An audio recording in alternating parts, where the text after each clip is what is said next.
Hello students, welcome back to my YouTube channel. Dear students, आज के इस video में हमें क्या पढ़ाई करनी है, ध्यान से देखिएगा।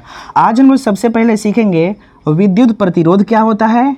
इसके बाद सीखेंगे ओम का परिभाषा। इसके साथ ही साथ कुछ प्रश्न को हल करेंगे। ठीक है, तो आज का ये जो टॉपिक है आप सभी लोग के लिए महत्वपूर्ण इसलिए है क्योंकि एग्जाम में ये कई बार आ चुका है। ठीक है, इसलिए आप इसको ध्यान से ही देखेंगे, ध्यान से ही समझेंगे और सुंदर सा नोट्स बनाएंगे। आपको बता दूं कि आज के जो वीडियो है कक्षा 10 के विज्ञान का मोस्ट इंपॉर्टेंट चैप्टर जिसका नाम है विद्युत धारा, और इसका ये वीडियो नंबर 6 है। इससे पहले हमने 5 वीडियो अपलोड किए हुए हैं। यदि आप उसको नहीं देखे हैं तो आज की वीडियो के डिस्क्रिप्शन बॉक्स में लिंक दे देंगे, वहाँ पर आप देख लीजिएगा, या तो कुछ देर बाद ऊपर आई बटन पर एक छोटी सी लिंक आएगी, उस पर आप क्लिक कीजिएगा, सीधे आप चले जाएंगे प्लेलिस्ट में और वहां पे उपस्थित 5 वीडियो को क्रम से देख सकते हैं और सुंदर सा नोट्स बना सकते हैं। तो चलिए हम आज की वीडियो को स्टार्ट करते हैं और समझते हैं विद्युत प्रतिरोध के बारे में। सबसे पहले आपको बता दूं कि प्रतिरोध का अर्थ होता है बाधा। क्या होता है? बाधा। जब यहाँ पे लिखा हुआ है विद्युत प्रतिरोध, इसका अर्थ ये हुआ कि विद्युत यानी बिजली यानी इलेक्ट्रिसिटी जिस भी चालक तार में प्रवाहित होगा, उसी चालक तार के अंदर एक ऐसा गुण पाया जाता है कि वो चाहता है कि विद्युत धारा को हम प्रवाहित न होने दें अपने में से, तो उसी गुण को हम बोलते हैं विद्युत प्रतिरोध। यानी विद्युत को प्रवाह होने से रोकता है ना, कोई भी चालक के अंदर का ये गुण होता है। आपको पता होना चाहिए कि हमने बताया है आपको पिछले वाले वीडियो में कई बार कि विद्युत धारा जो है वो प्रवाहित होता है धातुओं में, अधातुओं में नहीं। ठीक है, जब भी धातु में विद्युत धारा प्रवाहित होता है तो धातु के अंदर ही एक ऐसा गुण होता है कि वो चाहता है कि मेरे अंदर से करंट प्रवाहित ना हो। ये चाहता है कौन? धातु चाहता है। ठीक है, लेकिन आपको तो पता होना चाहिए कि धातु में ही करंट फ्लो होता है, लेकिन धातु ये चाहता है कि आप मेरे में से करंट फ्लो मत कराइए। इसीलिए क्या करता है कि जो भी उसमें यानी धातु के अंदर करंट फ्लो हो रहा है उसके फ्लो को कम करने की कोशिश करता है। कौन? उसी धातु के अंदर जो गुण है। ठीक है, और उसी गुण को हम बोलते हैं विद्युत प्रतिरोध। क्या बोलते हैं? विद्युत प्रतिरोध। तो यहाँ पे हमने लिखा है विद्युत प्रतिरोध के बारे में, इसको इंग्लिश में बोलते हैं इलेक्ट्रिक रेजिस्टेंस। इलेक्ट्रिक रेजिस्टेंस यानी कि विद्युत प्रतिरोध। अगर आपके एग्जाम में केवल देता है प्रतिरोध लिखने के लिए, तब भी आप समझिएगा कि विद्युत प्रतिरोध के बारे में पूछ रहा है। ठीक है, तो समझिए इसका डेफिनेशन हमने क्या लिखा है। जैसा कि मैंने बताया वही चीज यहाँ भी लिखा हुआ है कि किसी चालक का वह गुण जिसके कारण उसमें प्रवाहित होने वाली विद्युत धारा के प्रवाह का विरोध करता है, विद्युत प्रतिरोध कहलाता है। ठीक है, यानी किसी भी चालक का वह गुण, यानी चालक तार में ही वो गुण पाया जाता है कि जब उसके अंदर प्रवाहित जो होने वाला विद्युत धारा है ना, उसके प्रवाह को रोकने का काम करता है, यानी उसके प्रवाह का विरोध करता है, तो उसी गुण को हम बोलते हैं विद्युत प्रतिरोध। ठीक है, और इसे हम आर से दिखाते हैं। किससे दिखाते हैं? आर से दिखाते हैं।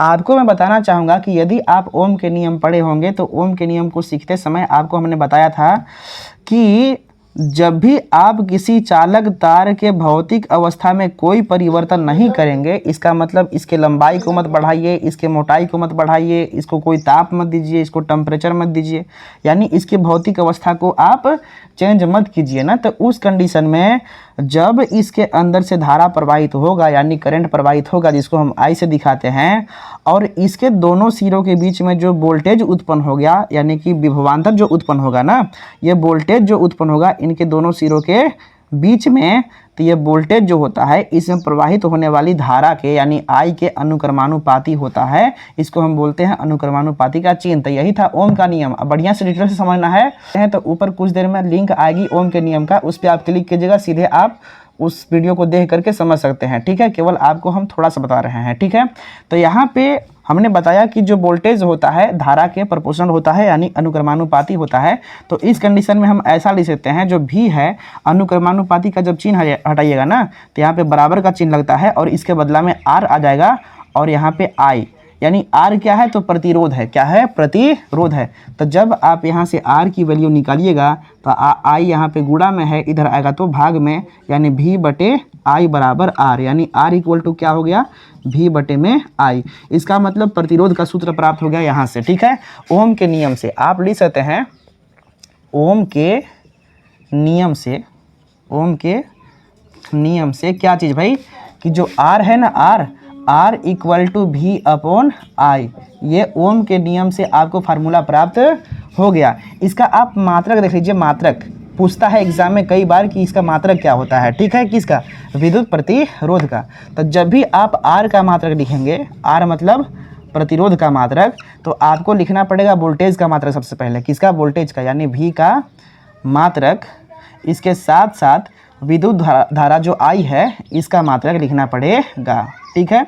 जब भी आप इसका मात्रक लिखेंगे तो कैसे लिखेंगे, ध्यान से समझिएगा। यहाँ पे भी का मात्रक होता है वोल्ट, क्या होता है, वोल्ट, ठीक है, यानी विभव का मात्रक होता है वोल्ट, और विद्युत धारा का मात्रक होता है एम्पियर, क्या होता है, एम्पियर, ठीक है। यानी कहने का अर्थ है कि अगर आपसे पूछता है विद्युत प्रतिरोध का मात्रक तो आप बता सकते हैं वोल्ट प्रति एम्पियर, या इसका एक और नाम है ओम, क्या नाम है, ओम। आप इसको ओम भी बोल सकते हैं, जिसका प्रतीक होता है इस प्रकार से। इसको हम बना देंगे तो समझेंगे कि ओम है। यानी इसका हम दो मात्रक आपको बताया, क्या क्या, वोल्ट प्रति एम्पियर या ओम, या ओम को हम ऐसे भी दिखा सकते हैं, समझे कि नहीं समझे। इसका फिलहाल कोई काम नहीं है, मैंने आपको समझाने के लिए बताया था, ठीक है। ये हुआ आर का मात्रक। अब समझिएगा अगला हमें समझना है ओम का परिभाषा, किसका, ओम का परिभाषा। तो जब भी आप ओम का परिभाषा सीखिएगा, यानी एक ओम का परिभाषा, आप लोग डाल दीजिए हेडिंग, एक ओम का परिभाषा। तो एक ओम का परिभाषा हम जब बनाएंगे तो इसी मात्रक की सहायता से बना सकते हैं आसानी से, और इसी मात्रक की सहायता से ही बनेगा। आपको पता है कि ओम को हम बताए हैं कि वोल्ट प्रति एम्पियर भी बोलते हैं, यानी हम कह सकते हैं कि ओम बराबर क्या लिखा जा सकता है, ओम बराबर लिखा जा सकता है वोल्ट प्रति एम्पियर, वोल्ट प्रति एम्पियर, वोल्ट प्रति एम्पियर, ये ओम के इक्वल होता है ना। अगर मान लेते हैं कि हमारे पास चालक तार है, समझिएगा ध्यान से, तभी आपको समझ में आएगा, नहीं तो समझ में आने वाला नहीं है, ठीक है। अगर हमारे पास एक चालक तार है और चालक तार में 1 एम्पियर का विद्युत धारा प्रवाहित हो रहा है, कितना, अगर 1 एम्पियर का विद्युत धारा प्रवाहित हो रहा है तथा इस चालक तार के दोनों सिरों के बीच में 1 वोल्ट का विभव उत्पन्न हो रहा है, कितना, 1 वोल्ट का विभव उत्पन्न हो रहा है, तो इस चालक तार का जो प्रतिरोध होगा 1 ओम होगा, कितना होगा, 1 ओम होगा, ठीक है।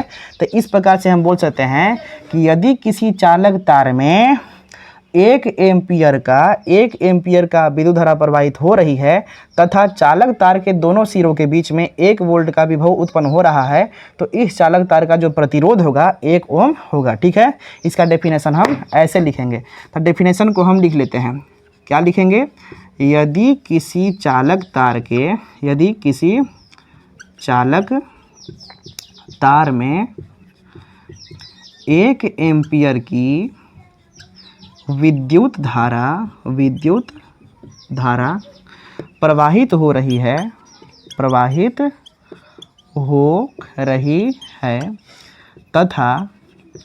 चालक के दोनों सिरों के बीच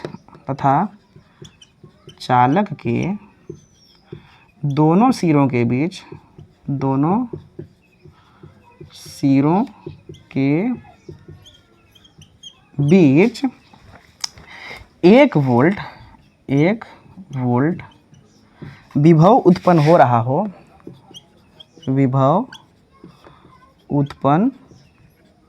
हो रहा हो तो उस चालक का प्रतिरोध,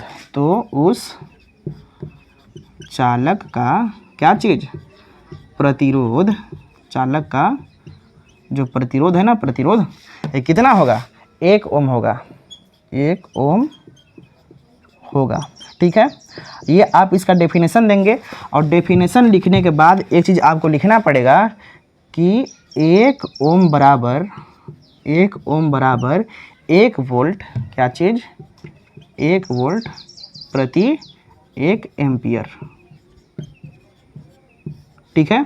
इस प्रकार से आप इसका फार्मूला भी लिख सकते हैं कि 1 ओम जो है 1 वोल्ट प्रति 1 एम्पियर के इक्वल होता है, ठीक है। जल्दी से आप इसका स्क्रीनशॉट लीजिए, फिर हम समझते हैं कुछ महत्वपूर्ण प्रश्न को। और प्रश्न किस पर रहेगा, तो इसी प्रतिरोध वाले सूत्र पर आधारित रहेगा, ठीक है। जल्दी से आप इसका स्क्रीनशॉट ले लीजिए। इस प्रश्न को ध्यान से देखिए, इसमें लिखा हुआ है कि यदि किसी परिपथ का विभवांतर उसमें प्रवाहित धारा के 2 गुना है, तो प्रतिरोध की गणना कीजिए। ठीक है, ध्यान से अगर देखा जाए तो कह रहा है कि जो विभवांतर है ना, ये धारा के 2 गुना है। ठीक है, तो इसको हम कैसे हल करेंगे, ध्यान से समझिएगा।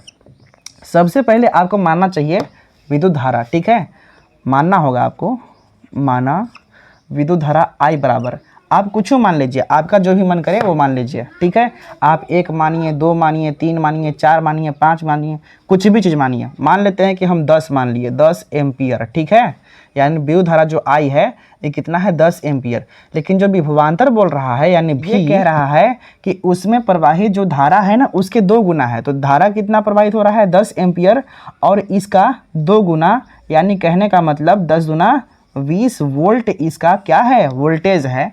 तो कह रहा है कि इस चालक तार की प्रतिरोध की गणना कीजिए। ठीक है, यानी कि R की वैल्यू पूछा है। आप देखिए, करंट आप कुछ मान सकते हैं, लेकिन जब वोल्टेज मानिएगा तो इसका दोगुना करना होगा। अगर आप इसको 5 मानेंगे तो यहाँ पे 10 लिखना पड़ेगा। ठीक है, यानी 5 दूनी 10। यहाँ पे आप 40 मानेंगे तो यहाँ पे 80 लिखना पड़ेगा। ठीक है, इस प्रकार से। ओके, तो चूंकि हम जानते हैं, अभी हमने पढ़ा है एक फार्मूला प्रतिरोध का, V अपॉन I। ठीक है, इसी पर रखेंगे और क्वेश्चन हल हो जाएगा।